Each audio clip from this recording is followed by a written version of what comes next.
困过身，曲折拍扁叫我跌入尘，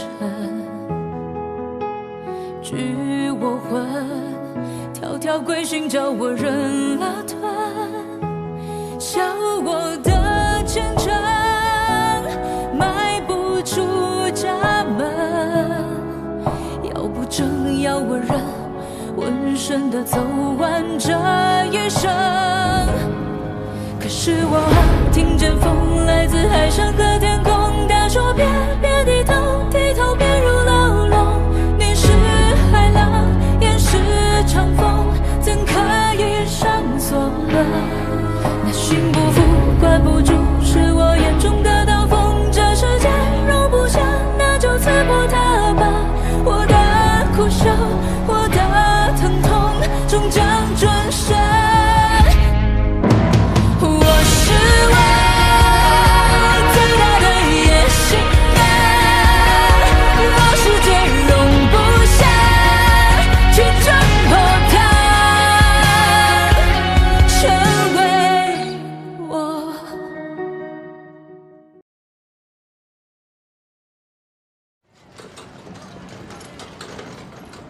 但是在谈判开始之前呢，我们必须先要承认一件事情。虽然您的律师是说拿出了2张印错的广告单，实际上一共有4张印错的广告单流失了出去。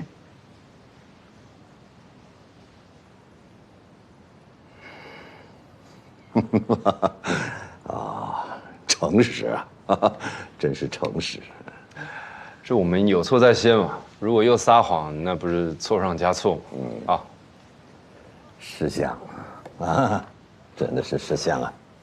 田老板，您看一下，这是印刷厂经理的证词，这个呢是印刷厂小工的证词，这是散发广告单的学生们的证词。给您看这些不是我们想推脱责任啊，我们只是想说明，印错这些广告单是工人的无心之失，并非是我们有意要想侵权。但不管怎么说，这件事情还是造成了你们权益上的损失，所以我们在这要向田大少还有克劳迪教授致上我们最高的歉意啊。怎么就完了呀？哦。我们还会在报纸上公开发表道歉声明。当然，我们也会赔偿这件事情所造成的一切损失。多少？5000大洋。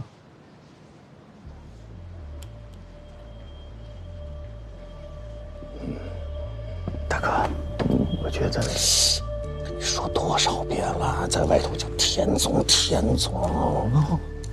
乖，叫田总啊。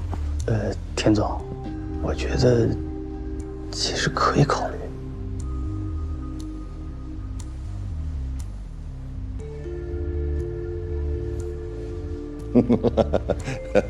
哎呀，既然你们是这么的坦诚啊，我也就跟你们说实话吧。你就算出去放一个屁呀，它不是有响动，也是有臭味，对吧？可是你们这个广告单撒出去之后，一点响动都没有，那就是连个屁都不如嘛，对吧？田大少所言极是。哎，你既然没有伤害，那更谈不上什么损失了嘛。我之所以要对你们穷追猛打告到法庭，就是想一把把你们搞死。谁让你们这个东方补脑丹卖的比我们西洋补脑丸好呢，对吧？田大少坦诚不拘一格，那是当然。做生意嘛，就得是以诚相待。但是看在你们刚才坐低扶小的态度，还是非常让本大少满意的份上，我决定，一，不用你们赔偿了；第二，也不要你们道歉了。哦，那是本大少愿意给你们一次机会，与我合作。哦，那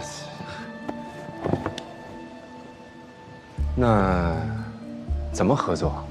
首先呢，就是你们那个东方补脑丹必须要从菊景堂下架，所有的原材料都要从我们田氏药号进货。哎，我们跟夏源夏老板已经有合作协议在先，毁约嘛，毁约。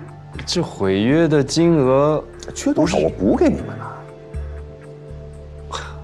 不是钱的问题。生意嘛，有什么是钱搞不定的？哦，对，还有一点啊，你们必须要去国药工会控诉，就说首源药庄以次充好，真假混卖。田老板，您这是想让我们无中生有啊？弃暗投明啊，这是总好过说是我在法庭上对你们穷追猛打，然后你们身败名裂，那个身无分文、倾家荡产吧，是吧？可是我们也没什么名声和家产，这里没你说话的份儿。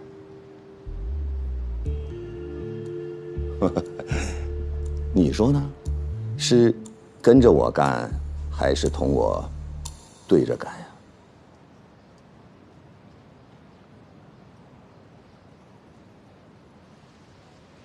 亲爱的，你决定吗？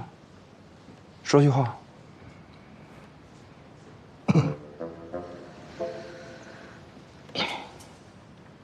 田老板，我们文氏大药房啊，虽然是家小药房，但是毕竟我们是做正经生意的，所以我想了想，跟您对着干，更符合我们的本心。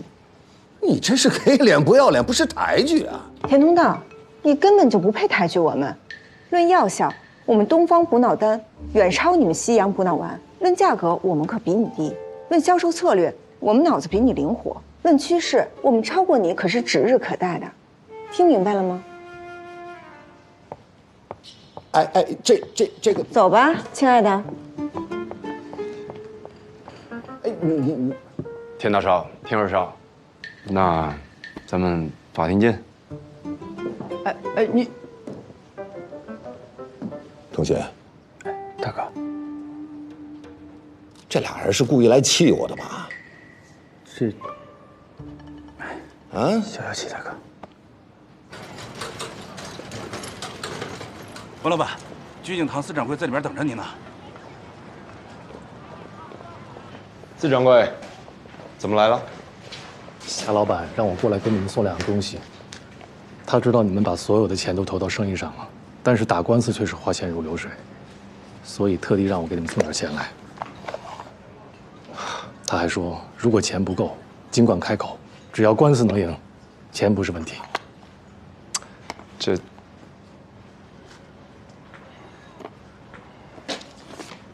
谢谢夏老板。谢谢夏老板。另外，这个是林春柏大律师的名片，夏老板已经安排好，请他出马帮你们打官司。林大律师，正是。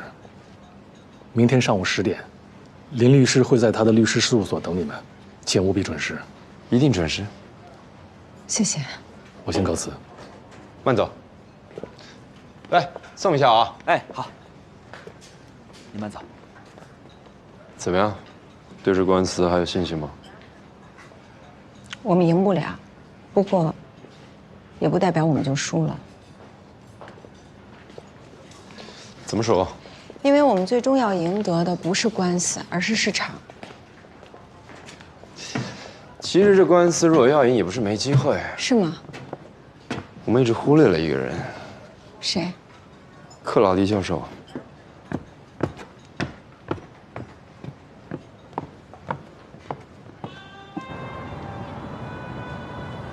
教授，不能再喝了，你喝的太多了。就是，我们明天一早有事情，还要跟律师开会，你忘了？喝够，我不开会。你什么时候喝够啊？只要你答应我最后一杯，好吧？最后一杯。我在上。先生，打扰一下，请问是田氏药号的黄先生吗？不错，有您的电话。我对，在那边，请。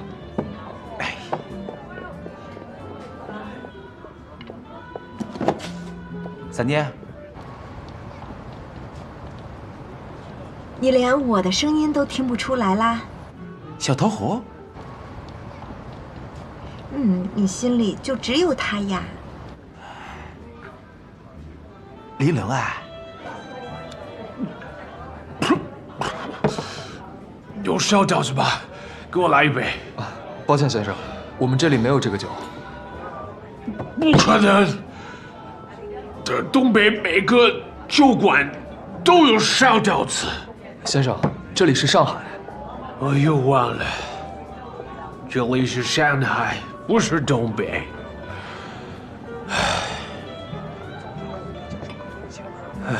你很喜欢烧刀子？不喜欢，但只有烧刀子能让我忘记和娜塔莎分离的痛苦。谁是娜塔莎？啊，再给他一杯。你是谁？克劳迪教授，我是文氏大药房的文之秋。你好。喂，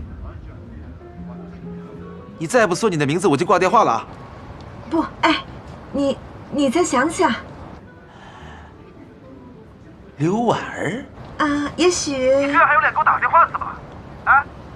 我告诉你，我是不会再上你的当了。That's what happened。所以我在这边诚挚的希望您能原谅我们。I forgive you. Thank you. Я до нетерпения дорогих. Не засмущу это дава. 好，哎，先生，来。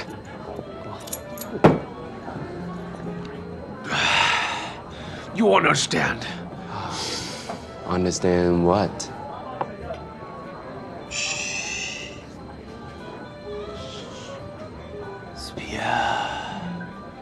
Ушата, медведь шата, медведь шата, Zeus muri, Garasiata。干什么呀？啊！我告诉你，你不要再来找我，大家以后井水不犯河水。你要是真把我逼急了，我就去找你的丈夫，大不了大家同归于尽，鱼死网破。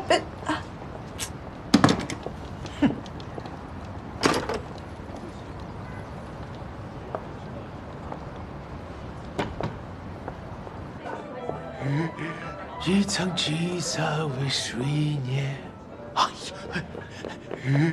，Servire的水年。走，别唱了，我不走，这喝多了，俺没给那大是超驴马车。走吧，再见，拜拜。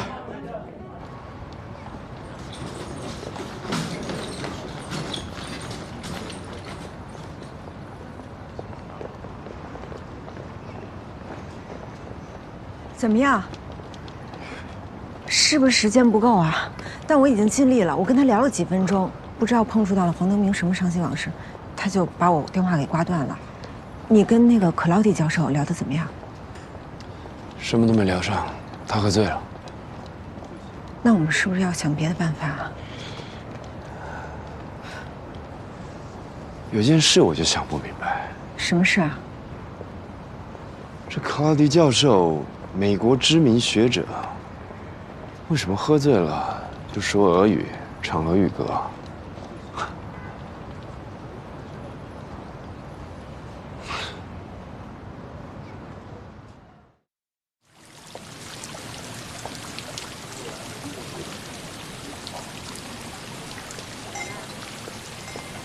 这边，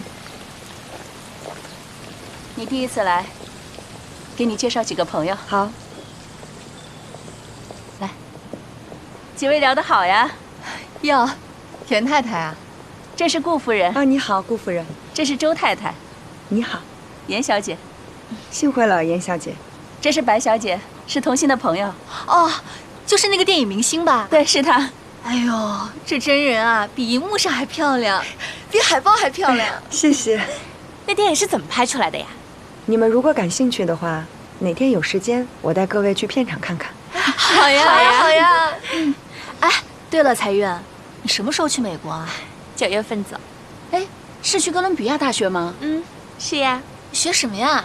化学。哟，化学好呀，化学系的可吃香了。哎呦，我去一下洗手间。什么化学呀？1楼进去左转。这个不懂啦。在国外比较热。你什么时候回来呀？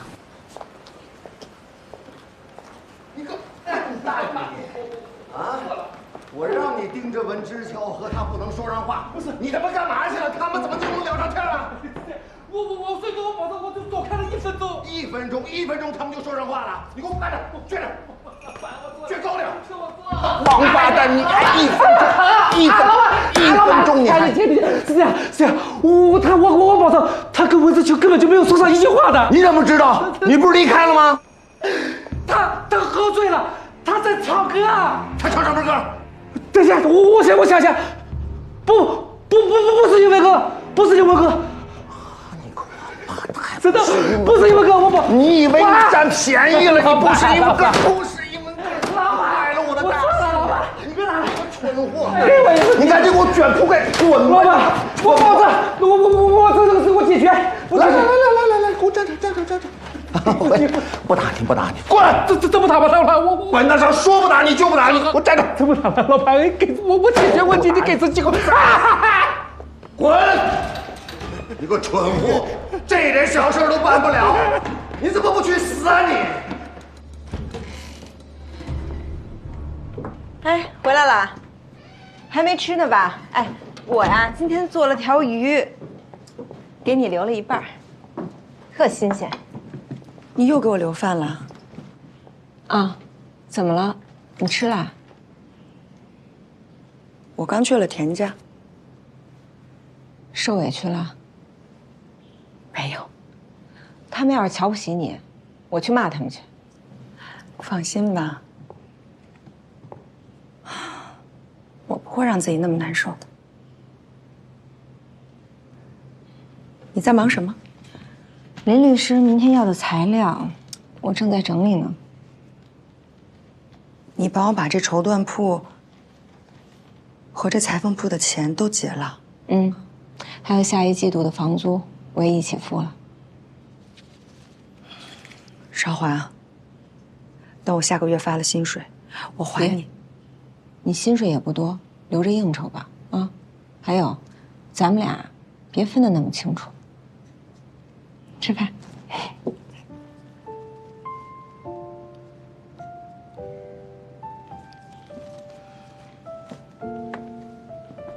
韶华，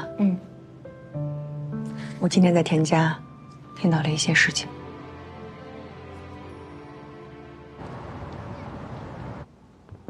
姚三爷，请好。哎呦，三爷，夏元兄，哎呀，您来的真挺快啊！哎呀，我一接到你的电报，就马不停蹄的往这儿赶呐。哎呀，这一路辛苦了。哎呦，不辛苦不辛苦，你这一路上安排的甚是周到，我倒没觉得怎么辛苦。哎呦，那倒好。来，里面请。好，请。您上座。好。哎，三爷，哎，我敬您。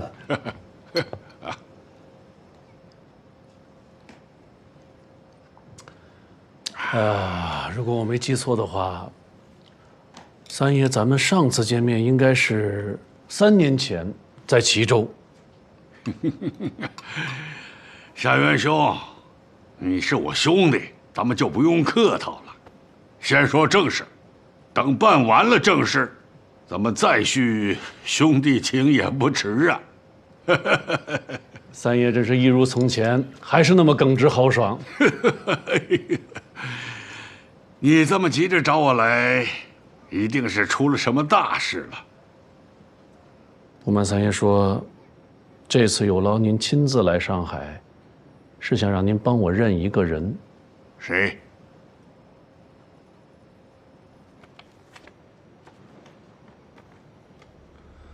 据说这个人在东北待过，而且非常爱喝烧刀子。哼，你看看，这个人像不像格列波夫？这不就是格列波夫吗？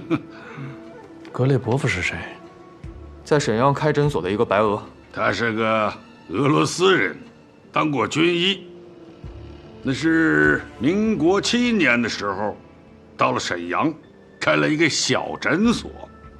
这个人很会做生意，招揽了一些中国的客户，还在我那儿进过药材，我手下的人都认识他。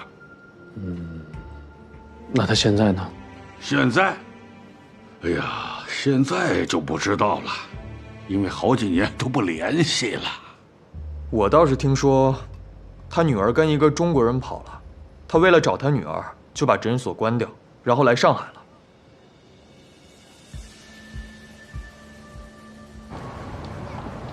我们请杨三爷出庭作证，证明这个克劳迪教授就是个冒牌货。这样的话，不仅这场官司打不下去了，就连田大少的西洋不脑丸也没法再卖喽。可是杨三爷是夏老板的合作伙伴，夏老板又是文氏大药房的股东，所以他的证词，主审官不会采信的。如果找人去美国取证呢？来不及了，下礼拜就开庭了。让田氏药号的人出庭作证，主审官总会相信吧？田氏药号的人为什么会来替我们作证？你刚才不是说了吗？田大少把克劳迪的助理给开了，或许我们可以利用一下那个人。哎，这倒是条路啊。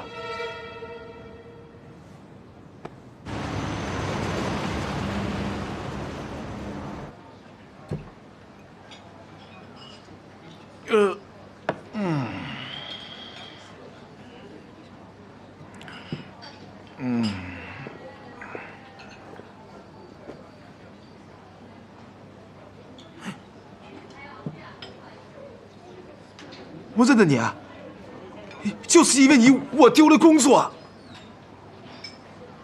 不好意思啊，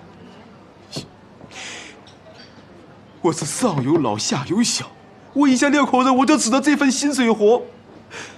现在好了，田老板把我开除了，你说让我们怎么活？我可以帮你。你怎么帮我？钱，还是你想要一份比之前更好的工作？那啥意思啊？只要你肯出庭作证。我不知道你在说什么。哎，这都不是秘密了。我已经知道他叫格列伯夫，是个白俄军医啊。你怎么知道的？坐坐坐，来。只要你肯出庭作证，那你全家的生活都不是问题。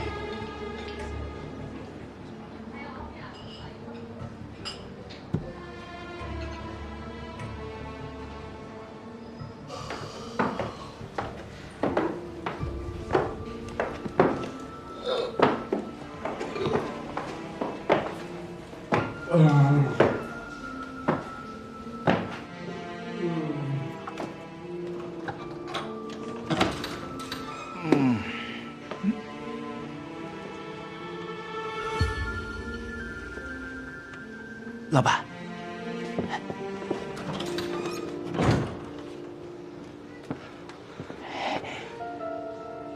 他们上钩了。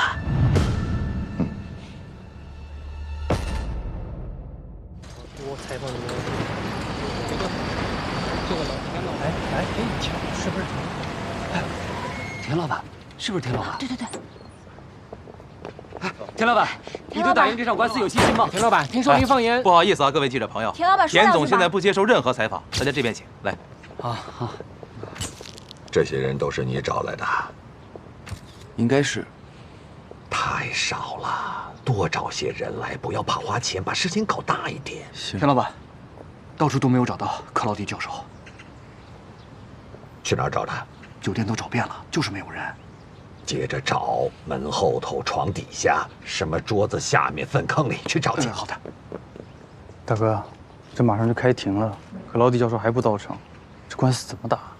授权书在吗？律师在吗？那官司不照打吗？田老板，哎，哎，这文之秋怎么没来啊？他今儿另外有事儿，来不了了。哦，我要是他，我也不来，丢人。田老板，庭审结束了才知道谁最丢人吧？是，庭审结束之时，就是你们破产之日啊！大白天的，怎么说上梦话了呢？死鸭子！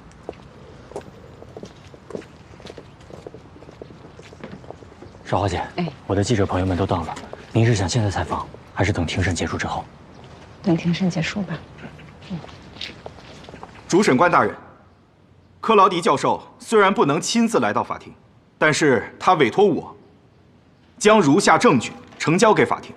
这是克劳迪教授把自己发明的补脑元素转让给田氏药号的转让合同。克劳迪教授允许田氏药号使用其肖像权的授权书，还有，这是克劳迪教授亲笔书写的抗议信，强烈要求严惩文氏大药房的侵权行为。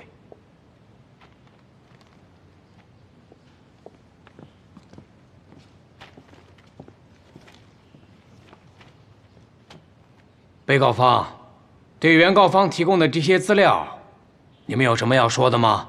有。法官大人，我方对于原告方提出的这些书面证据，原则上没有质疑，但是我们对于原告方提出所有证据背后的前提，有重大的质疑。你说吧。主审官大人，克劳迪教授真的是克劳迪教授吗？你这是什么问题？法官大人，主审官大人，我换一个问题，这个克劳迪教授真的叫克劳迪吗？他真的是个美国教授吗？他真的发明了什么所谓的补脑元素吗？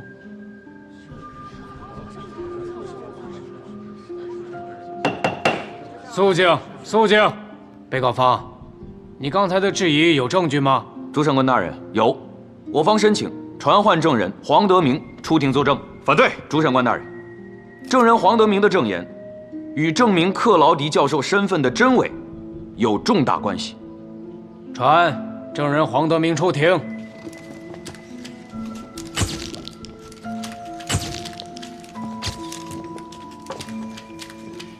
黄先生，黄先生，请您向法庭介绍一下自己。主审官大人，我叫黄德明，最近1年我是克劳迪教授的助理。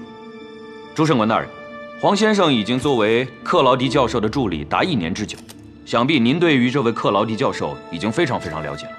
可以这么说吧，这个世界上除了克劳迪教授本人之外，可能我是最了解他的了。那么接下来就请您如实的向法庭介绍一下，这位克劳迪教授他的真实姓名和真实身份。主审官大人，克劳迪教授的真实姓名叫做克劳迪斯·彼特，他是美国费城药学院的教授，也是美国制药协会的名誉会长。不是，黄先生，我是说，请您如实的向法庭介绍一下克劳迪教授的真实姓名和真实身份。主审官大人，我曾经在美国费城药学院学习过，这是我的毕业证书，这是我的毕业照。我在这里郑重声明，克劳迪教授是地地道道的美国人，而且他是一位极具威望且非常受人尊敬的科学家。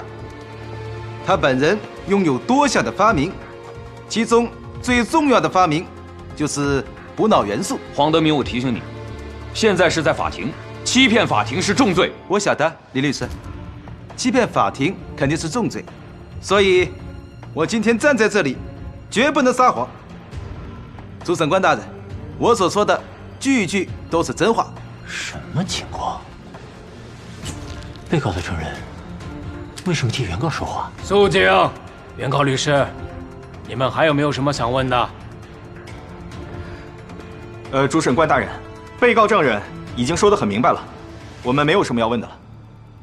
那今天就先这样吧，休庭。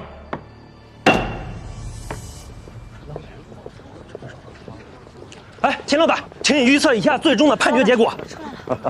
这不是显而易见的吗？虽然还没有最后宣判，但是结果是可以清楚地预测到的，就是我们田氏药房必将胜诉，文氏大药房就是小偷。文氏大药房的人出来了，大家不要着急啊，一个一个问啊，一个一个问。温氏大药房的还随应吗？田老板，您的确厉害，竟然一手成就了克劳迪教授的学术地位。我还要一手再把你们打趴下，让你们一直翻不了身。各位记者朋友，温氏大药房和克劳迪教授马上要联合召开新闻发布会，关于今天的官司和东方补脑丹的后续，我们将会有第一手的消息发布。地点就在浙江路的新会酒店，如感兴趣的朋友可以移步前往。快点去看看，去看看，有大新闻，对，绝对有大新闻。哎，他们怎么和克劳迪教授搞在一起了？不知道啊。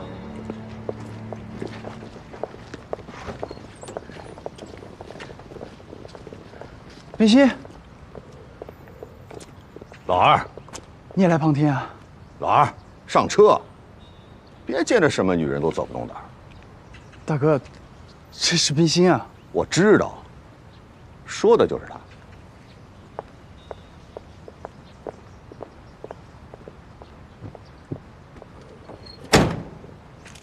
Pharmacy Wenxi Dayafang and me definitely get reached understanding. 克劳迪教授已经与我们温氏大药房达成了一个互相谅解。I decide not to appeal again. 并且也决定不再上诉了。As you all know, I'm the professor of Philadelphia College of Pharmacy, honorary president of Pharmaceutical Research and Manufacturers of America. 就如大家都知道的，教授呢本身也是美国费城药学院的教授及制药协会的名誉会长。But actually, the efficacy of a new medicine is more important than the identity of its inventor. 教授也认为，这药的发明者是谁并不重要，重要的是这款药的功效。That's why I want everybody pay attention to new drug, Dongfang Bunao-Dan. 教授也希望在此呢，大家能够把焦点再一次的聚焦在我们东方补脑丹这上面。I've tried it myself. The efficacy of this drug is significant. 教授本人亲自的验证，这款药的疗效卓越，是款好药。Thank you. Thank you very much.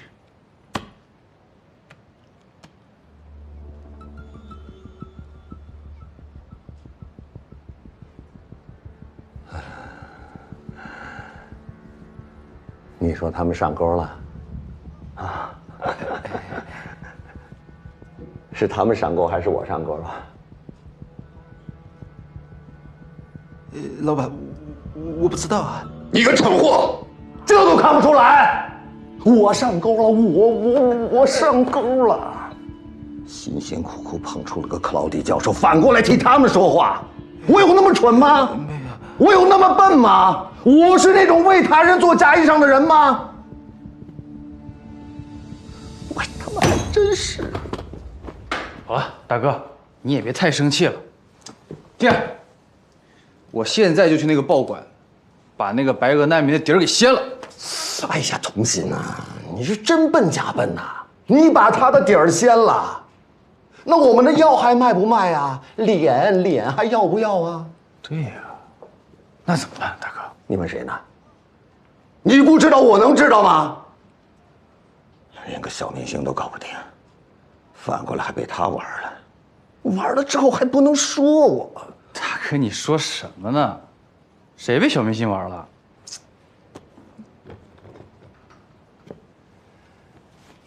童心呐，大哥，拜托你件事行吗？别在女人圈里混了，你脑袋里已经全是胭脂水粉了，你还田氏药号的2号人，我看你是头号蠢货。不对，你连头号蠢货都不是。那是谁呀，大哥？嘿，我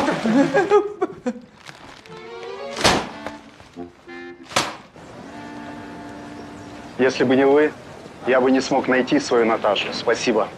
也谢谢你，配合了我们演了一出戏。我到了上海就一直在演戏，这点剧情不在话下。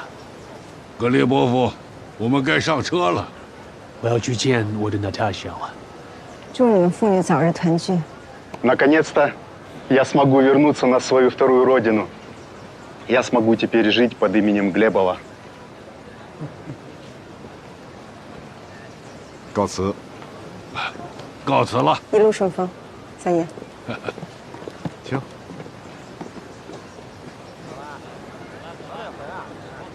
你还懂俄语啊？听不懂，反正点头就对了。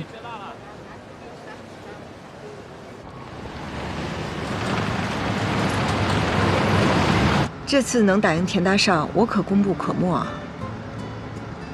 来邀功了。我还要请赏呢。文老板，你打算怎么奖励我？请你吃饭。就一顿饭把我打发了？再给你包点奖金。包多少？100大洋。太少了吧？那你想要多少？我想要升职，而且我不要当那种普通经理啊，我要当副总经理。副总经理？嗯。你才来多久？我还要让你把我那1成身股变成银股呢。啊，升职可以商量，这银股……可是我觉得我的能力配得上副总经理，而且我对文氏大药房的贡献也值得1成银股啊。这样吧，我帮你升职，还帮你加工资，但这银股再说吧。那文老板，我还是辞职吧。反正我觉得经历这次田大少的事件，应该上海很多药房都想抢着要我吧。威胁我？对啊。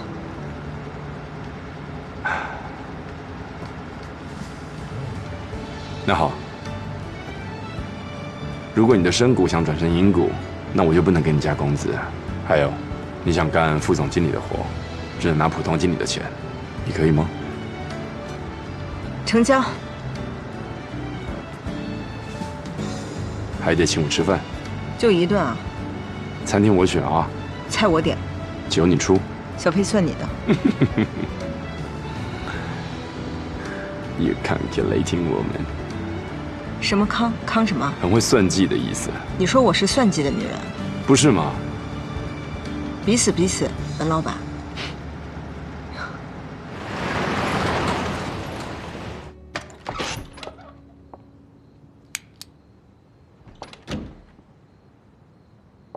你在呀？你怎么不开灯呢？怎么了？我现在才知道，田家根本就没接纳我，他们只是想利用我对付你，邀我入席，请我喝下午茶，让我听到黄德明被开除。这一切全部都是安排好的。是，田大少算到了，你一定会向我通风报信的，所以他就给咱们俩设置了一个陷阱。哎呦，还好，还好你没上当，要不然我得恨死我自己。哎，你怎么知道这是个陷阱的？你还记得我刚到文氏大药房的时候吗？你介绍我去田氏药号谈合作吗？我记得，回来的时候，你只是说那天没谈成。哼，何止是没谈成，我还被田大少好一顿的羞辱。天哪！但我从他对我态度上的推断，我觉得他们田家对你是非常的不满和反感。不过那个时候你跟田二少正在热恋，我也不想扫你的兴，就没跟你说。对不起啊，少华。后来，田大少就把文氏大药房给告了，而这个当口，他们田家突然就接纳你了，这完全就不符合刻薄势利田大少的风格，不得不让我怀疑他们家接纳你的用意。哎，再后来，在官司最紧要的时候，他们让第一次登门的你就听到那么私密的对话，哼，那我就更生疑了。你朋友不是说田大少把克劳迪的助理给开了吗？或许我们可以利用一下那个人。哎，这倒是条路啊。这可能不是条路，是陷阱。为什么？直觉。直觉也算数啊。我倒是相信楚小姐的直觉。哎呀，我真傻。你不是傻，你呀就是关心则乱，而且你那么想嫁给田二少，在我们跟田家对立的时候，你还愿意选择帮我。虽然那个消息是假的，但是你对我们这份情是真的，所以二女我该谢谢你。但是我的关心差一点害了你啊！恰恰相反，你的关心帮了我们大忙。正因为察觉到田大少利用你给我们设置陷阱，我们才想到了对付他的办法。我是在想，如果田大少开掉了黄德明，是为了做一场戏给我们看的话，那这场戏的用意是什么呢？他肯定也认为我们已经开始怀疑克劳迪教授了，所以绝对不会让我们在法庭上揭穿他的身份。那把黄德明推来我们这儿，应该就是要以投靠之名行破坏之实。有些道理。不管他们怎么演戏，别理他们，就让杨三爷多找几个人出庭作证。我就不信主审官不信我们的。这样，找这个姓黄的好好谈谈，只要钱给够了，我相信他会改主意的。我们为什么不反其道而行之呢？这个格列伯夫，他外表长得像一个学者，而且他很会说英语，还懂些医，也就是为什么田大少看中他，让他假扮成美国的教授。那这2年，为了抬升克劳迪的名气，田大少也是花了很多钱呢。那我们为什么一定要在这个时候拆穿他呢？我们可以让其为我们所用啊。拆穿他是为了打赢官司啊！我们要赢的不是官司，而是市场。如果真的能为我们所用的话，那市场跟官司不就双赢了吗？对，与其收买黄德明，不如收买格雷波夫。那得花多少钱？我倒是觉得不用花钱。这个格列伯夫他有个女儿叫娜塔莎，看得出他很爱他的女儿，不然他就不会关掉自己的诊所，千里迢迢都来到上海寻找自己的女儿。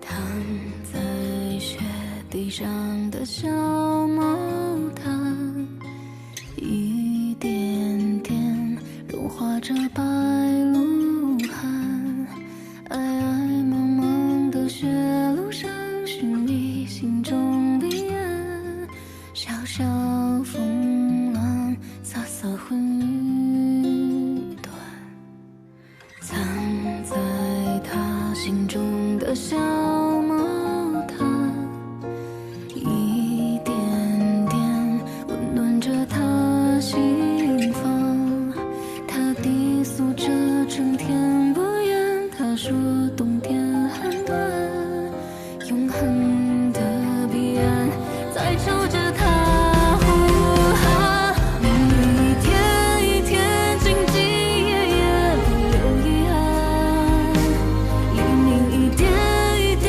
和和夜夜不再孤单，